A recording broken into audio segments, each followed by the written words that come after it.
नमस्कार दोस्तों, आइए नजर डालते हैं आज 10 मई शनिवार सुबह 6:15 बजे राजस्थान की बड़ी खबरों पर। प्रधानमंत्री नरेंद्र मोदी ने शुक्रवार को सशस्त्र बलों के दिग्गजों के साथ उच्च स्तरीय बैठक कर मौजूदा सीमा हालात और रणनीतिक तैयारियों की चर्चा की। पीएम मोदी ने सशस्त्र बलों के दिग्गजों के एक समूह से मुलाकात की, जिसमें पूर्व वायुसेना प्रमुख, सेना प्रमुख, नौसेना प्रमुख के साथ साथ रक्षा मंत्री और सीडीएस भी शामिल थे। इस बैठक में ऑपरेशन सिंदूर की प्रगति, सीमा पर तनाव और भविष्य की रणनीति पर विस्तृत चर्चा की गई। यह बैठक भारत पाकिस्तान तनाव के बीच रणनीतिक दृष्टिकोण से अहम है। प्रधानमंत्री मोदी का सेना प्रमुखों से मिलना सशस्त्र बलों का मनोबल बढ़ाने के साथ साथ यह संदेश देता है कि सरकार अनुभवी सैन्य नेताओं के साथ मिलकर ठोस रणनीति बना रही है। यह कदम पाकिस्तान को स्पष्ट संदेश देता है कि भारत हर मोर्चे पर तैयार है। दिल्ली हाईकोर्ट ने बाबा रामदेव के खिलाफ हमदर्द की तरफ से दायर मुकदमे को बंद कर दिया है। बाबा रामदेव ने हल्फनामा दाखिल कर कहा कि रूह अफ़ज़ा के खिलाफ सभी वीडियो हटा दिए गए हैं। रामदेव ने कोर्ट को आश्वासन दिया कि भविष्य में ऐसा आचरण दोहराया नहीं जाएगा। भरतपुर में इंजीनियर और एमबीएस पास आरोपियों के 400 करोड़ की ठगी कर ली। दोनों ने क्राइम के लिए गैंग बनाई और फर्जी गेमिंग इन्वेस्टमेंट कंपनी बनाकर सैकड़ों लोगों को फंसाया। पुलिस ने पति पत्नी समेत 3 लोगों को गिरफ्तार किया है। पुलिस ने 1000 करोड़ से ज्यादा की ठगी होने की आशंका जाहिर की है। भरतपुर रेंज आईजी राहुल प्रकाश ने बताया, रविंदर सिंह बलिया का रहने वाला है। हाल ही में वह दिल्ली के द्वारका इलाके में रहता है। दूसरा आरोपी दिनेश सिंह भी बलिया का रहने वाला है। फिलहाल वह दिल्ली के मोहन गार्डन इलाके में रहता है। दिनेश की पत्नी कुमकुम को भी गिरफ्तार किया गया है। अजमेर में करोड़पति बनाने के सपने दिखाकर 100 से ज्यादा पुलिस कर्मियों से 50 करोड़ की ठगी की गई। यह प्लान 2 भाइयों ने मिलकर बनाया, जिसमें एक पुलिस कांस्टेबल और दूसरा सरकारी टीचर है। मुखबिर की सूचना पर पुलिस ने करौली निवासी सरकारी टीचर कुलदीप मीना को गिरफ्तार किया है, जो लगातार अपनी जगह और हुलिया बदलकर फरार हो रहा था। आरोपी पर 25,000 का इनाम घोषित था। आरोपी के अकाउंट से करीब 18 लाख रुपए मिले हैं। एसपी वंदिता राणा ने आरोपी कांस्टेबल पवन मीना को सस्पेंड कर दिया, लेकिन वह अब भी फरार है। भारत पाकिस्तान तनाव के बीच राजस्थान के जैसलमेर, बाड़मेर, श्रीगंगानगर, बीकानेर और फलौदी जिलों में हाई अलर्ट है। जैसलमेर और बाड़मेर में शाम 5 बजे से ही बाजार बंद हो गए। यहाँ शाम 6 बजे से सुबह 6 बजे तक पूरी तरह ब्लैकआउट रहेगा। श्रीगंगानगर और फलौदी में शाम 7 से सुबह 6 बजे तक ब्लैकआउट रहेगा।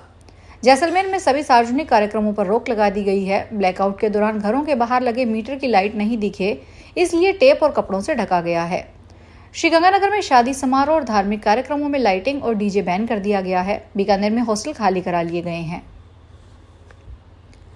राजस्थान में जमीनों की खरीद फरोख्त के एग्रीमेंट, लेन देन और अन्य सिविल मामलों में लाखों करोड़ों के कैश ट्रांजैक्शन को लेकर हाई कोर्ट ने जवाब मांगा है।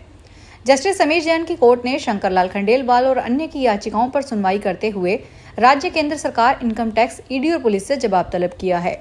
कोर्ट ने मौखिक टिप्पणी करते हुए कहा कि इस तरह का कैश ट्रांजैक्शन प्रदेश में काले धन को बढ़ावा देता है।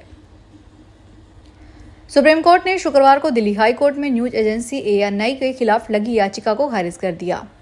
कोर्ट ने दिल्ली HC को कहा कि अदालत मीडिया को यह नहीं कह सकती कि यह हटाओ और वह हटाओ। कोर्ट ने कहा, न्यायपालिका और मीडिया दोनों ही लोकतंत्र के स्तंभ हैं, जो संविधान की बुनियादी विशेषता है। लोकतंत्र के फलने फूलने के लिए दोनों को एक दूसरे का पूरक होना चाहिए। जोधपुर में GRP थाना पुलिस ने रेलवे स्टेशन से बिना कागजात के अवैध चांदी ले जा रहे एक युवक को पुलिस ने पकड़ा है। उसके कब्जे से 33 किलोग्राम करीब चांदी बरामद की गई है। आरोपी के पास इसका बिल नहीं था। GRP थानाधिकारी मुक्ता पारीक ने बताया, 8 मई को आंतरिक सुरक्षा को देखते हुए railway station Jodhpur parcel office के पास चेकिंग की जा रही थी। इस दौरान नरपत राम पुत्र कानाराम प्रजापत निवासी ग्राम पायला खुर्द पुलिस थाना सिंधरी को रोका गया। बीकानेर रेलवे स्टेशन पर शुक्रवार को एयर स्ट्राइक की मॉक ड्रिल की गई। प्लेटफॉर्म नंबर 1 पर आयोजित इस अभ्यास में पुलिस और प्रशासन की पूरी मशीनरी सक्रिय नजर आई। रेलवे पुलिस ने सुरक्षा व्यवस्थाओं का जायजा लिया। दोपहर करीब 3 बजे रेलवे और सामान्य पुलिस के जवान स्ट्रेचर लेकर स्टेशन पर पहुंचे। कल्पित एयर स्ट्राइक में प्रभावित ट्रेनों से यात्रियों को निकालकर अस्पताल पहुंचाया गया। फायर ब्रिगेड और एम्बुलेंस की टीमें भी मौके पर पहुंची। रेलवे के वरिष्ठ अधिकारी भी मौजूद रहे। भारत पाक सीमा पर तनावपूर्ण स्थिति को देखते हुए BD के हॉस्पिटल से 2 विशेषज्ञ डॉक्टरों को श्रीगंगानगर भेजा गया है। स्वास्थ्य विभाग के निर्देशों के अनुसार यह निर्णय सीमावर्ती क्षेत्रों में चिकित्सा सेवाओं को सुदृढ़ करने के उद्देश्य से लिया गया है। मेडिकल कॉलेज के प्रिंसिपल राकेश साबू ने इस संबंध में बताया कि झुंझुनू जिले में एनेस्थीसिया विशेषज्ञ डॉक्टर मोहम्मद खालिद खान और फिजिशियन डॉक्टर राहुल चौधरी को श्रीगंगानगर के लिए रवाना किया गया है। झुंझुनू के नवलगढ़ के सरकारी अस्पताल में 3 नवजात का नाम सिंदूर रखा गया है। महिला बोली, यह नाम बेटे को हमेशा प्रेरित करेगा।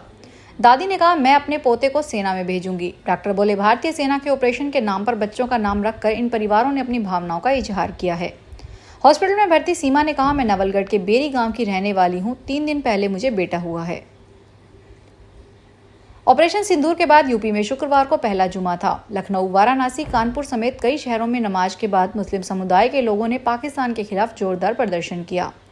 पाकिस्तान मुर्दाबाद के नारे लगाए गए। कहा, हम भारत की सेना के साथ खड़े हैं। पाकिस्तान की इस कायराना हरकत का हम विरोध करते हैं। भारत पाकिस्तान के बीच चल रहे तनाव को देखते हुए राजस्थान सरकार ने सीमावर्ती जिलों बाड़मेर, जैसलमेर, गंगानगर, बीकानेर, जोधपुर और फलोदी में 336 सीनियर रेजिडेंट डॉक्टर्स की ड्यूटी लगाई है। इसके साथ ही ड्रग कंट्रोल डिपार्टमेंट ने सभी जिला ड्रग कंट्रोलर से जिलेवार दवाइयां और सर्जिकल आइटम समेत ऑक्सीजन के स्टॉक का डेटा मांगा है। राजसमंद में राज्य परियोजना निदेशक और जिला प्रभारी तरुण चौधरी ने जिले में संचालित स्वास्थ्य संयोजनाओं का निरीक्षण किया। जिला प्रभारी ने जिले में 3 दिन तक स्वास्थ्य संस्थाओं का निरीक्षण किया। निरीक्षण में पाई गई कमियां तत्काल किए जाने वाले सुधारों व मातृ एवं शिशु स्वास्थ्य की सेवाओं की ओर से अधिक बेहतर बनाने के लिए अधिकारियों को निर्देश दिए। करौली में शुक्रवार को मौसम में अचानक बदलाव देखने को मिला। सुबह से आसमान में बादल छाए रहे। दिन भर धूप और छांव का खेल चलता रहा। दोपहर बाद कई क्षेत्रों में तेज हवा के साथ हल्की बारिश हुई। इससे उमस भरी गर्मी से लोगों को राहत मिली। सीमा पर तनाव के चलते बीकानेर में शाम 7 बजे से बाजार बंद करने की तैयारी है। जिला कलेक्टर नम्रता वृष्णि के पास प्रस्ताव भेजा गया है, जिस पर जल्द ही निर्णय लिया जा सकता है।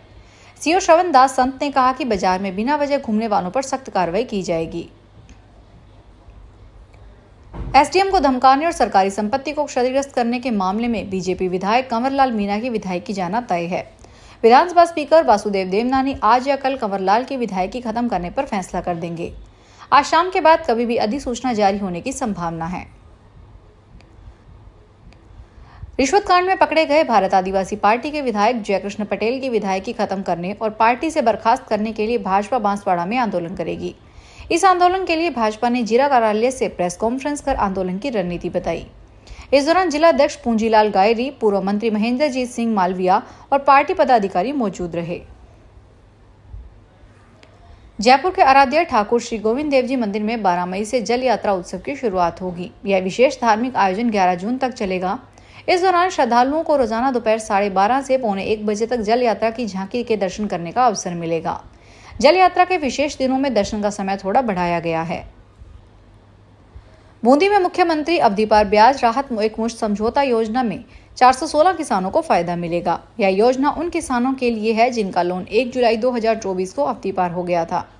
योजना के तहत किसानों को केवल मूल बकाया राशि, बीमा प्रीमियम और चालू वित्तीय वर्ष का सामान्य ब्याज चुकाना होगा। इससे वे अपनी गिरवी जमीन मुक्त करा सकेंगे। फिलहाल के लिए इतना ही। बड़ी खबरों को देखने के लिए चैनल को सब्सक्राइब करें। देखते रहिए एसपीटी न्यूज़। धन्यवाद।